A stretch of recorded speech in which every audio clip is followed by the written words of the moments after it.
18. Bueno, doctor Héctor Sale, presidente del Colegio Médico, muchas gracias, No, gracias por haber distraído parte de su tiempo, que están ustedes los doctores, ustedes neumonólogos, están en la primera línea trabajando en los hospitales, en jornadas realmente extenuantes. Bueno, por eso lo aplaude la gente, ¿no? ¿Cómo toma el aplauso de la gente? ¿Cómo lo recibe? No, es un gesto, digamos, que nos emociona y que nos llega bastante a nosotros, el personal de salud, que hoy por hoy estamos, y la verdad que quiero destacar como representante de los médicos, la actitud que está mostrando toda la masa médica en nuestra provincia, en los distintos sectores, hospitales, centros de atención primaria, realmente están muy, pero muy comprometidos.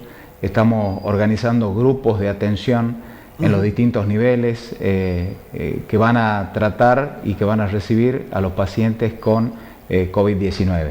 Así que estamos con el esfuerzo redoblado realmente, y bueno, eso realmente quiero destacarlo por el gesto y la actitud que está poniendo cada uno de los profesionales y los trabajadores de la salud. Sí, a mí me parece que este acto de gratitud de la sociedad es genuino, pero además, como usted dice, porque además uno cree que el médico no se enferma, como cura no se enferma. Primero hay que decirle a la gente, ustedes corren riesgo, hay médicos que se enferman, ¿no? Totalmente. Y enfermeras, o sea, que por más que tomen todas las precauciones, siempre hay probabilidades de que se enfermen. Por supuesto, por supuesto. Y que contraigan el virus. Así es. Por ahora no tenemos ningún caso de médicos, ¿no? No, lo que pasa es que bueno, nos estamos preparando para lo que son, o sea, los casos que hay son casos muy puntuales, algunos se están manejando en forma domiciliaria, otros están en instituciones sanatoriales y hospitalarias, así que bueno, estamos preparándonos para lo que se viene. Bien, para lo que se viene. Pocos casos de coronavirus tienen una sola explicación. Ahí se están haciendo pocos test, ¿no? O sea, uno presume que hay muchísimos casos más, pero la cantidad de test que hacemos son bajos. Sí, lo que pasa mundialmente, realmente la cuestión de los insumos médicos, es todo un problema, ¿no? Por eso es que también desde el Ministerio están tomando ciertas medidas de racionalización de lo que son todos los equipos de protección personal, fundamentalmente destinado al personal de salud que va a atender a los casos de COVID-19.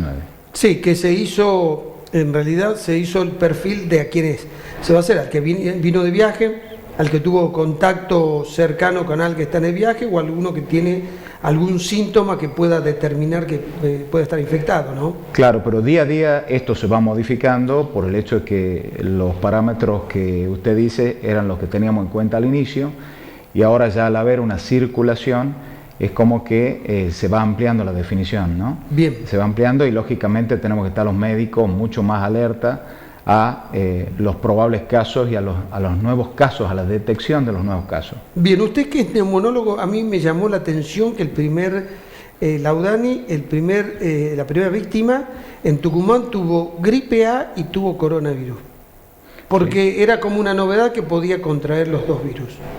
Pero es posible. Es posible y bueno, esto es una enfermedad nueva de la cual estamos aprendiendo, de la evidencia que están mostrando los países que en realidad ya han experimentado esta patología. Así que bueno, día a día lógicamente nos estamos ayornando a esto que se llama la medicina basada en evidencia, en la cual nos están reportando de centros importantes de investigación los resultados que han ido teniendo con los pacientes, lógicamente, que han ido tratando.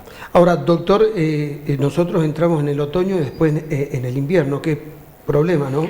Porque son dos enfermedades que atacan a los pulmones. Sí, en realidad estamos nosotros entrando en una época muy complicada porque lógicamente se nos viene la gripe, que es lo que año a año nosotros lo vivimos especialmente con las personas adultas mayores, y por eso es que va la recomendación del aislamiento y la recomendación del cuidado a los adultos mayores y a todas aquellas patologías que tienen comorbilidades como ser diabético, pacientes con enfermedad pulmonar obstructiva crónica, pacientes trasplantados, pacientes con inmunosupresores, oncológicos. Y bueno, y no solo eso, sino también lo que se viene en el niño, o sea, todo lo que son las virosis estacionales, claro, las bronquiolitis, los virus sincitial respiratorio, adenovirus. Así que bueno, creo que entramos en una etapa bastante compleja y por eso los médicos y el personal de la salud nos estamos preparando para, digamos, para poner el pecho a toda esta situación que en realidad tenemos que tratar de manejarla de la mejor forma.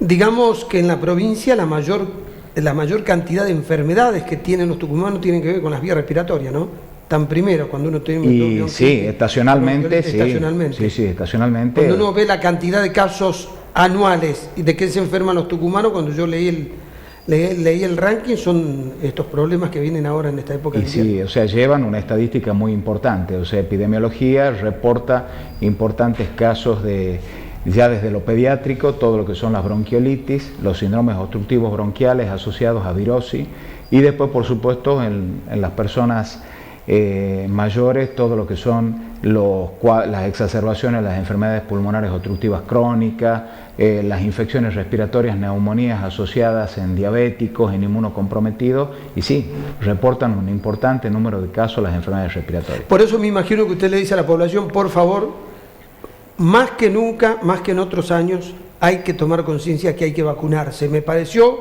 una genialidad que a todos los mayores que van a los bancos los aprovechan y los vacunan. Sí, los tienen ahí en ese momento y hacen 2 trámites a la vez. Cobran y se vacunan y los inmunizan, ¿no? Sí, contra la gripe A estamos hablando. Sí. La inmunización realmente fue una muy buena conducta que nosotros ya la venimos los médicos aconsejando, pero lógicamente siempre hay algunas tendencias que son antivacunas y que tratan de desmerecer o bien de, digamos, no empoderar lo que es el valor de la vacunación, que especialmente en los pacientes, como decíamos, de riesgo o adultos mayores de 65 años, están evitando las formas graves, las neumonías severas, las internaciones en terapia intensiva y las muertes por gripe, que son muchas año a año. Bien, doctor, aprovechemos para desechar de cuajo y sin ningún tipo de miramiento este pensamiento de que no hay que vacunarse, los antivacunas. No. Esto es una irracionalidad que hay que darle un corte definitivo. Seguro. El que lo quiera hacer como motus propio tiene todo el derecho, mientras no haya un menor o un mayor que dependa de ellos, que lo haga uno.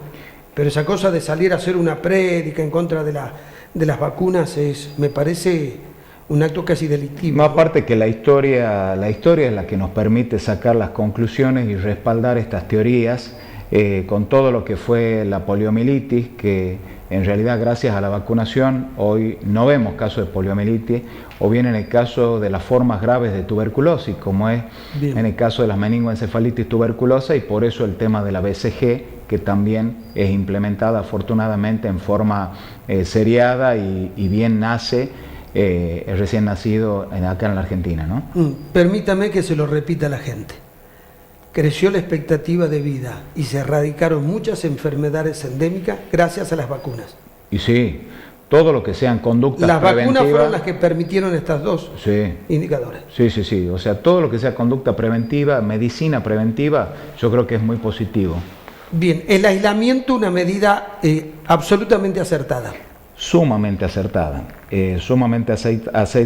y en realidad por ahí las conductas estas preventivas que se tomaron, que me parecen muy positivas, y lo que hoy está tan en boga, la cuestión del barbijo y demás, o sea, lo que queremos aclarar es que el uso o no de barbijo no va a significar reemplazar las otras medidas como ser el distanciamiento social, que hoy lo necesitamos, el lavado de manos, todo lo que es el cubrirse la boca o nariz al toser, al estornudar, y fundamentalmente estas cuestiones del aseo de las superficies en las cuales existe circulación de pacientes o de importante tráfico de personas.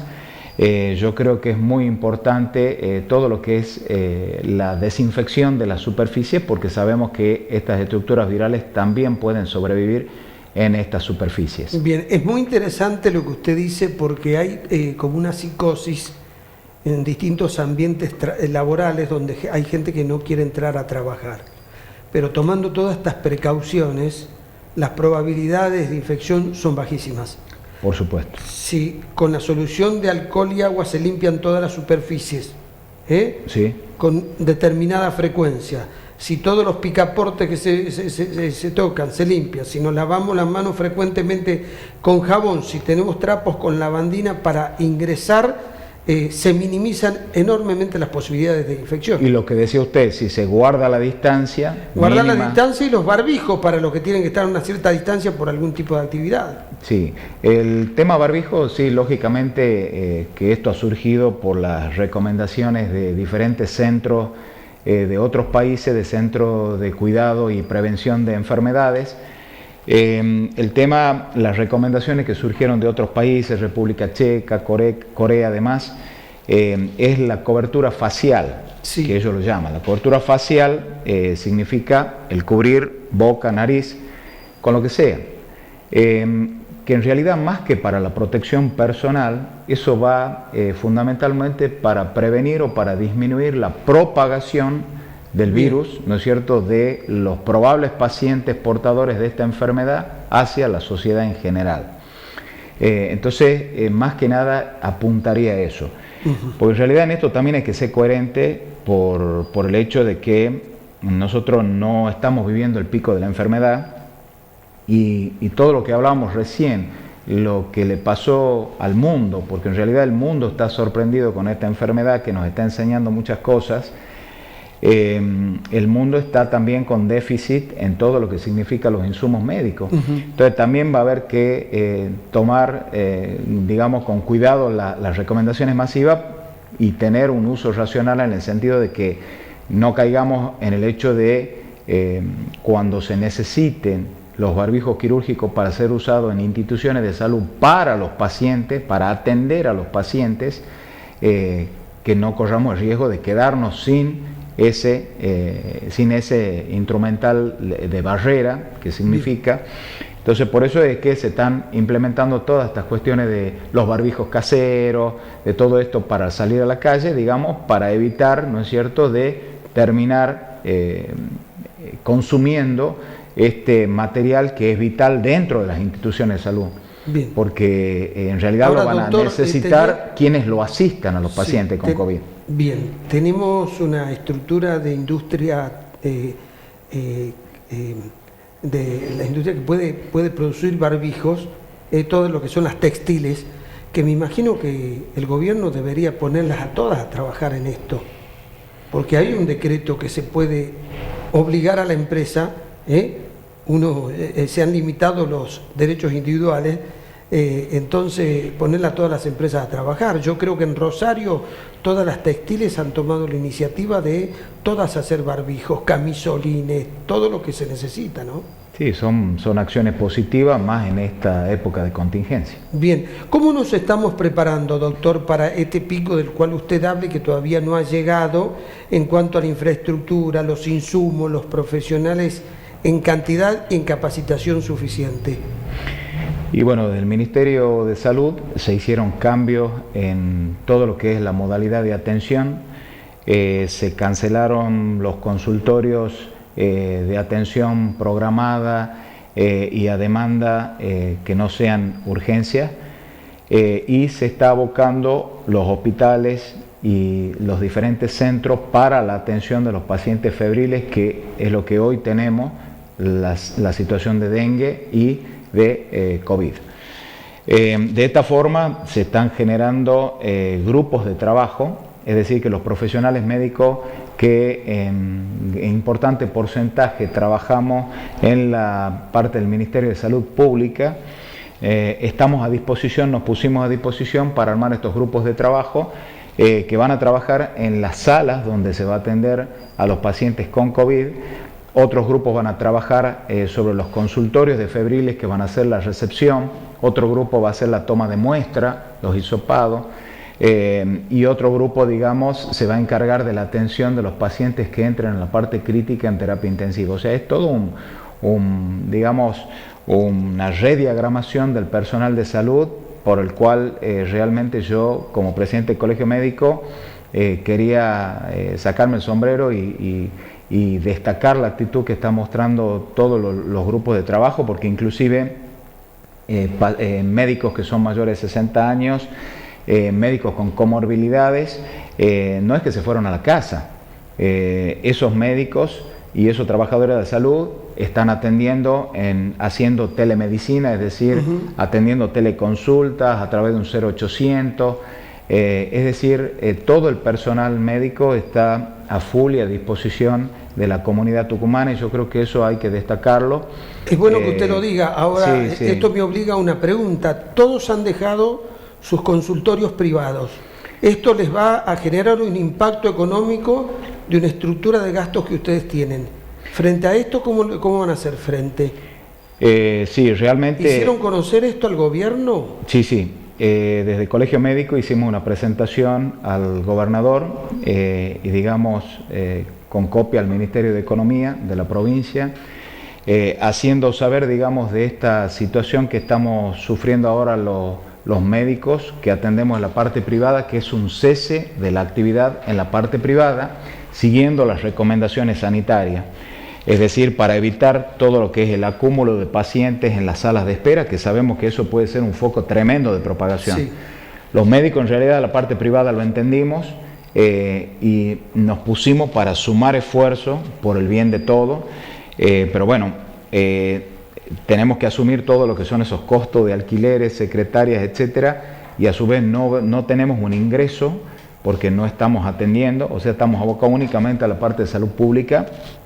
Y bueno, por eso hicimos la presentación ante el gobernador diciendo que se tenga en cuenta mínimamente que se nos exima de lo que es el pago de monotributo o de la retención de impuestos a las ganancias por un lapso de 180 días, al menos hasta que pase toda esta contingencia, porque verdaderamente hoy nos vemos afectados desde el punto de vista económico al no poder trabajar en la parte privada.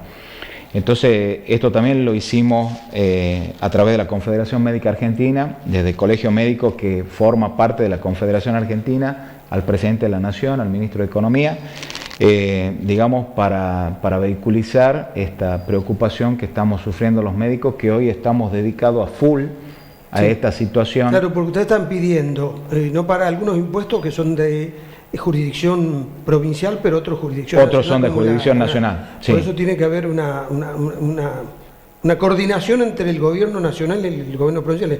A ver, a mí me extraña que todavía no tengan una respuesta, siendo que el presidente de la nación y todo gobernador les está agradeciendo y se han agitado los micrófonos agradeciéndoles la entrega que ustedes tienen. O sea, que sería deseable que tengan una respuesta inmediata en esto, ¿no? Por eso es que estamos pidiendo, digamos, el reconocimiento, valoramos muchísimo los aplausos, o sea, realmente nos emociona enormemente porque es algo que lo debo manifestar. Eso lo hace la sociedad civil. Eso la sociedad el Estado tiene que hacer lo otro. El Estado no tiene que aplaudir, les tiene que decir, sí, señores profesionales, no van a pagar los impuestos porque ustedes están abocados a ayudar en esta pandemia como lo están haciendo. Y del mismo modo, sí, totalmente coherente lo que dice usted, y del mismo modo hemos solicitado, que lo habíamos pedido anteriormente al Ministerio de Economía, respecto al pago en tiempo y forma de las prestaciones a los afiliados de la obra social provincial. ¿El subsidio de salud? ¿Qué demora están teniendo para cobrar? Bueno, nosotros tenemos, o sea, hemos cobrado enero, claro. Este mes nos tienen que pagar el mes de febrero, y lo que pedimos, ya que estamos hoy por hoy, sin poder atender, sin tener ingreso en los consultorios privados, que medianamente se respeten los tiempos de pago de esas prestaciones que ya hicimos. Que ya hicieron. Porque ahora no vamos a trabajar, pero las prestaciones que hicimos en el mes de febrero y en el mes de marzo es que le solicitamos al Ministerio de Economía que haga las transferencias en tiempo y forma a la obra social provincial para que la obra social provincial pueda cumplir con nosotros. Claro, porque la obra social necesita, el subsidio de salud necesita la transferencia del gobierno. Esperemos que lo haga en forma inmediata el gobernador. Le hago una pregunta, se ha escuchado, se han viralizado algunos mensajes de médicos en hospitales que dicen que no cuentan con los elementos de protección. Y aquí yo entiendo que obviamente, como usted decía, saco conclusión de lo que usted nos decía anteriormente, hay un conflicto. El director del hospital tiene que saber administrar el stock y los médicos tienen todo derecho a pedir los elementos de protección. Y aquí la sábana es corta, definitivamente, ¿no? Sí. Entonces hay que tratar de hacer la petición, de quejarse, pero mantener la templanza y el equilibrio suficiente para que esto después no se transforme en una situación crítica que perjudique aún más, ¿no? Seguro. No es un tema fácil de resolver.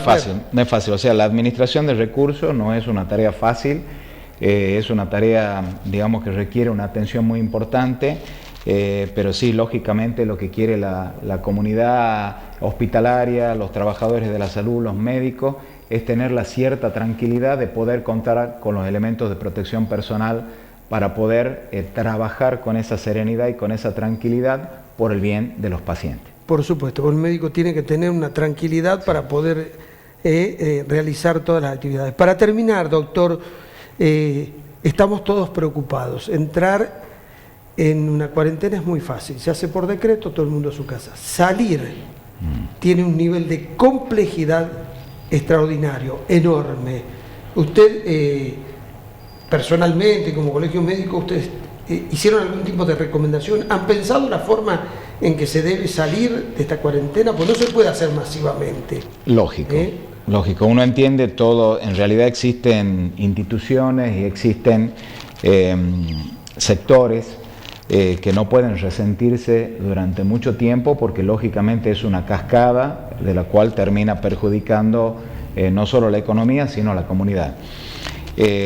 Por eso yo creo que en este periodo en el cual se está teniendo esta cuarentena obligatoria y bien estricta, es muy importante que la sociedad aprenda rápido todo lo que son estas recomendaciones del distanciamiento social, del lavado de manos, de todo lo que es la higiene y la esterilización de la superficie, porque no pensemos que tener un barbijo puesto nos va a eximir de contagios si en realidad continuamos no respetando el distanciamiento social, no teniendo las normas básicas de higiene. Entonces, no pensemos que una medida de barrera suplanta a la otra. Nada es absoluto. Nada es absoluto. Porque usted tiene el barbijo, si con la mano toca un lugar donde está contaminado, después se rasca el ojo, se toca la nariz, a ver, el barbijo no tuvo ninguna utilidad. Exactamente. Y en realidad, si es que no sabemos qué va a determinar el presidente, si el presidente realmente limita, como usted dice,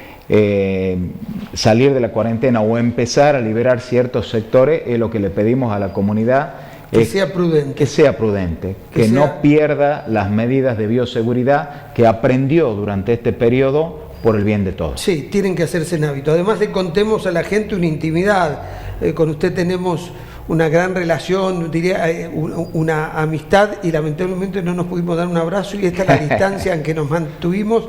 Y bueno, uno lo siente, ¿no? Yo le decía, cuando termine esto nos vamos a dar el abrazo que no nos pudimos dar. Así pero es. bueno, esta distancia es la prudente, la que corresponde y la que nosotros estamos también cumpliendo, ¿no? Así es. Casualmente esta distancia es para respetarlo al otro. Sí, por supuesto. Respetarnos nosotros y respetarlo al otro. Así que yo creo que siguiendo todas estas medidas de bioseguridad que tanto están trabajando los infectólogos, que en realidad quiero un reconocimiento importantísimo para los médicos infectólogos de nuestra provincia que están trabajando denodadamente en los distintos sectores. Impresionante el sector, sí. Realmente el trabajo que hace ese sector, bien. Magnífico, y porque nos enseñaron mucho, en todos estos días nos enseñaron mucho. Bien, doctor Héctor Rosales, presidente del Colegio Médico de Tucumán, muchas gracias. Gracias a ustedes por interesarse en este tema tan importante. Si quieren volver a ver la entrevista, www.puntodepartidatv.com. Ya volvemos.